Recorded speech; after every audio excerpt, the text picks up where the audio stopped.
স্কুলে প্রশিক্ষণ শিবির ছাত্রছাত্রীদের জন্য কলকাতা 2nd ব্যাটালিয়ন এনডিআরএফ এর পক্ষ থেকে আয়োজন করা হয় school safety programme. Arambagh high স্কুলে প্রোগ্রামের আয়োজন করা হয়েছিল মঙ্গলবার সকালে। এই কর্মসূচির মাধ্যমে ছাত্রছাত্রীদের বিপর্যয় মোকাবিলা করার প্রাথমিক ধারণা দেওয়া হয়।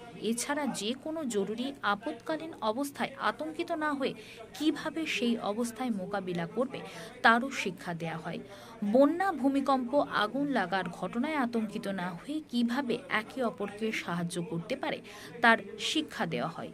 এছাড়া বিদ্যালয়ে আসার পথে বা বিদ্যালয়ের মধ্যে যে কোনো ছোট বড় দুর্ঘটনা হলে তারা নিজেদের কিভাবে প্রাথমিক চিকিৎসা করতে পারে তাও শেখানো হয় এদিন।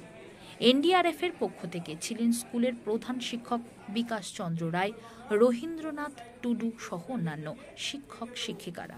নমস্কার, আমি sub inspector Madhab Bauri, 2nd battalion NDRF Shri Gurbandar Singh সিওর পক্ষ থেকে আমরা Arambagh high school safety program school safety প্রোগ্রামের মেন উদ্দেশ্য হচ্ছে যে বাচ্চারা আমাদের ভবিষ্যৎ, বাচ্চারা বাড়ি থেকে স্কুল আর স্কুল থেকে বাড়ি পর্যন্ত তার সুরক্ষা, তার সেফটিভাবে যেতে পারে, তার জন্য আজকে আমাদের একটা অভ্যাস প্রশিক্ষণ শিবির চলবে।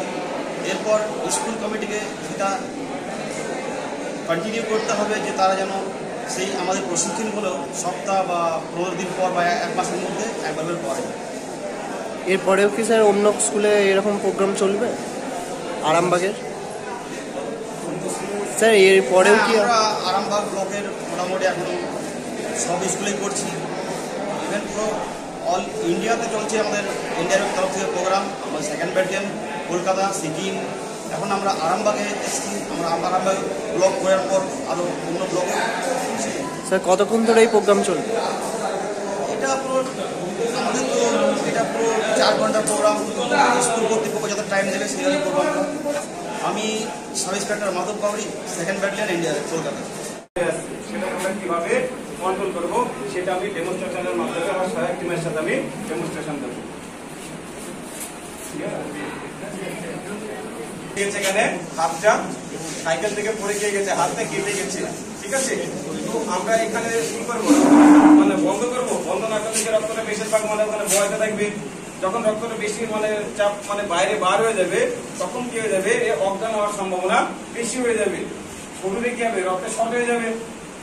যখনই রক্তে শর্ট হয়ে যাবে তখন কি হয়ে যাবে, অজ্ঞান হওয়ার সম্ভাবনা বেশি হয়ে যাবে। সেটা যাতে না হয় সেটার জন্য আমরা কি করবো, রক্তটাকে ফার্স্ট পিরিয়ডে কি করবো, বন্ধ করবো। তো আমাদের ফার্স্ট যেটা আমাদের পিরিয়ডে সেটা হচ্ছে ডাইরেক্ট প্রেশার। সবার ফার্স্টে আমি এখানে কি করবো, একটা আমাদের এখানে হচ্ছে গজ পিস। তো আপনারা তো গজ পিস পাবেন না, কোনো মানে রুমাল ইয়া কোনো সাফ সুতরা কাপড়া মানে কাপড় নিয়ে ফার্স্টে কি করবেন, যে জায়গাটা কেটেছে সেটা থেকে বাইরে থেকে কি করবেন, মানে সাফ করে ফেলবেন। সাফ করে ফেলার পরে ও কাপড়টাকে ফেলে দিয়ে নতুন আর একটা কাপড় মানে কাপড় নেবেন, ইয়া গজ পিস নেবেন। গজ পিস নিয়ে সেই জায়গাটা কি করবেন, এখানে উপরে দিয়ে দেবেন, দিয়ে হালকা চেপে একটু ধরে থাকবেন। ধরে থাকার পরে কি হবে, রক্ত যদি এটা বার হয়ে যায় মানে বার হতে থাকে মানে কি করবেন, তারপরে আর একটা কোনো কাপড় নিয়ে এটার উপরে চাপিয়ে দেবেন। এমন না যে আমি ফার্স্টের কাপড়টা চাপিয়ে দিয়েছি আর সেটা আমি এখান থেকে তুলে ফেললাম, তুলে ফেলার পরে কি করছি আবার কাপড় চাপাচ্ছি, সেটা না। আমাদের রক্ত যতক্ষণ ক্লট না হবে ততক্ষণ কি হয়, রক্ত বাইরে বইতে থাকবে, তাই না? আমাদের এনডিআরএফ এর টিম আমাদের স্কুলে এসেছেন। ওনারা 2-3 দিন আগেই আমাদেরকে যোগাযোগ করেছেন। আমাদের যে সমস্ত প্রাকৃতিক দুর্যোগ আমরা সামনে আমাদের আসে, খরা, বন্যা, ভূমিকম্প, বিভিন্ন সময়তে যে আয়লা আমফানের মতো ভয়ঙ্কর ঝড়, আমরা যাতে ইমিডিয়েট মোকাবিলা করতে পারি। কারণ এনডিআরএফ টিম তো সবসময় আমাদের কাছে থাকবে না, তো ইমিডিয়েট যাতে আমরা রেস্কিউ করতে পারি সেই জন্য আজকে একটা অ্যাওয়ারনেস প্রোগ্রাম হচ্ছে আমার আরামবাগ হাই স্কুলে। আমার স্কুলের ছাত্রছাত্রীদের সেই অ্যাওয়ারনেস প্রোগ্রাম করার জন্য ওনারা এসেছেন। কতক্ষণ চলবে? 2 ঘন্টা ধরে এই অ্যাওয়ারনেস প্রোগ্রামটা চলবে। আপনার পরিচয়? বিকাশ চন্দ্র রায়, প্রধান শিক্ষক, আরামবাগ হাই। বাড়ি বাড়ি গিয়ে শেখানো আমাদের পক্ষে আমরা সম্ভব নয়। ওই জন্যই আমরা চাইছি যে এই প্ল্যাটফর্মের মধ্যে দিয়ে যে তোমরা একটু শিখবে, মনোযোগ দিয়ে শিখবে আর সবাই এসে পার্টিসিপেট করবে।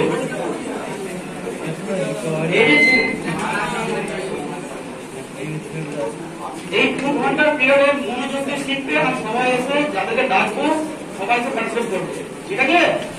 আর ভয় করে প্রোগ্রাম কম রুমাল এক সাফ কাপড় নিয়ে কি করবো, ঢেকে দেবো। ঢেকে দেওয়ার পরে কি করব, একটা পেপার কাপ নেব, এটা সেম মিডিলে এটা ফুটো থাকবে, কিন্তু আমি এটা ফুটো করছি না, ঠিক আছে, ফুটো থাকবে।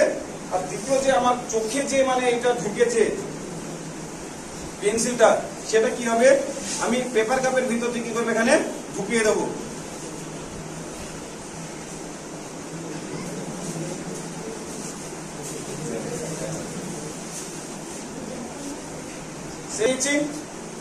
যে চোখটা আমার বার হয়ে গেছে সেই চোখটাকে কি করবো, পেপার কাপের ভিতরে রেখে হালকা করে কি করবো, এখানে আমি স্টেবিল করে দেবো। স্টেবিল করে দেওয়ার পরে আমি ফার্স্টে বলেছি আমাদের ফার্স্ট চোখ, সেটা কি করবো, আমি এখানে ঢেকে দিয়েছি। ঢেকে দেওয়ার পরে এখানে একটা ব্যান্ডেজ দেবো। ব্যান্ডেজ নেওয়ার পরে আমি এটাকে